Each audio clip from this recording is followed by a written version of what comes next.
দেখছেন কুড়িগ্রামের বর্ণাপ্রবল অঞ্চলের ধারণকৃত ভিডিও।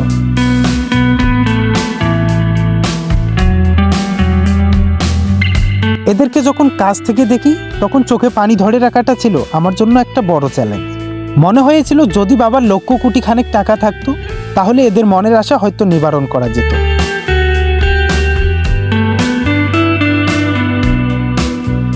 অনেক যুদ্ধ করে চলতে হয় এই মানুষগুলোকে। এদের বাসায় নাই চাল নাই ডাল, অন্যের উপর নির্ভরশীল হয়ে কাটাতে হবে 10 থেকে 15 দিন। নিজের বাড়িতে পানিটুকু খাবে এই ইচ্ছাটুকুও হারিয়ে ফেলেছে এই বন্যার পানিতে আটকে যাওয়া মানুষগুলো।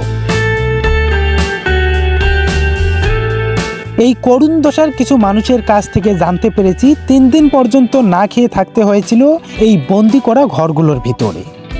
রান্না করার মতো উপযোগী কোনো চুলার ব্যবস্থা ছিল না তাদের বাসায়। শুকনো কিছু মুড়ি আর অন্যের দেয়া সাহায্য পাওয়ার আশায় হাত পেতেছিল সারাক্ষণ। এদের মতো যুদ্ধ করে চলতে হয় আমাদেরকেও, বাংলাদেশের ছিটকে পড়া কুড়িগ্রামের একটি অঞ্চলে। তারপরও মনে হয়েছিল আমাদের থেকে 10 গুণ পিছিয়ে রয়েছে এই বানভাসী মানুষগুলো।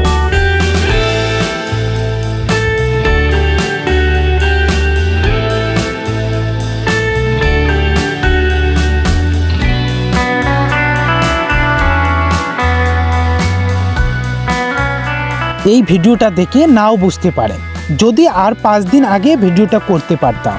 কি করে করব ভিডিও? নিজের বাসাতেও আটকে রেখেছিল বন্যা নামক এই পানিগুলো।